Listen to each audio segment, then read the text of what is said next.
Hello friends, നമ്മുടെയൊക്കെ വൈകുന്നേരങ്ങളിൽ നമുക്കൊരു ചായ കൂടി പതിവുള്ള കാര്യമാണ് അല്ലേ?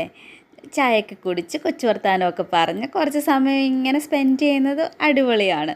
പക്ഷെ നമ്മുടെ ഈ വീട്ടിൽ ചായ കുടിയൊന്നും പതിവില്ല. വല്ലപ്പോഴും ചായ കുടിക്കണമെന്ന് തോന്നുമ്പോൾ വളരെ അപൂർവമായിട്ട് ചായയോ കോഫിയോ ഒക്കെ ഇങ്ങനെ മാറി മാറി ഉണ്ടാക്കും.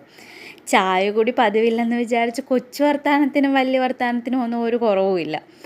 അപ്പോൾ ഇന്ന് എനിക്ക് തോന്നി ഒരു മസാല ചായ കുടിച്ചാലോ എന്ന്. അപ്പോൾ പിന്നെ ഒട്ടും താമസിപ്പിക്കേണ്ട, പെട്ടെന്ന് തന്നെ ഉണ്ടാക്കാമെന്ന് വിചാരിച്ചു. അപ്പോൾ അതിനായിട്ടൊരു പാത്രത്തിലേക്ക് കുറച്ച് വെള്ളം എടുത്തിട്ട് അതിലേക്ക് ചുക്ക്, ഏലക്ക, ശർക്കര ഇതെല്ലാം കൂടെ പൊടിച്ചത് നമുക്ക് ചേർത്ത് കൊടുക്കാം. പിന്നെ കുറച്ച് പട്ടയും. വെള്ളം നന്നായിട്ട് തിളച്ച് വരുമ്പോഴത്തേക്കിനും പാകത്തിന് തേയിലയും കൂടെ ഇടാം. ഈ തിളച്ച് വന്ന മിശ്രിതം ചൂടുപാലുമായിട്ട് മിക്സ് ചെയ്യുമ്പോഴത്തേക്കിനും നമ്മുടെ മസാല ചായ റെഡി ആയിട്ടുണ്ടാവുമേ. അപ്പോൾ എല്ലാവരും ഒന്ന് ട്രൈ ചെയ്യണേ. പിന്നെ നമ്മുടെ ചാനലൊന്ന് ലൈക്ക് ചെയ്യാനും മറക്കല്ലേ. അപ്പോൾ അടുത്ത വീഡിയോയിൽ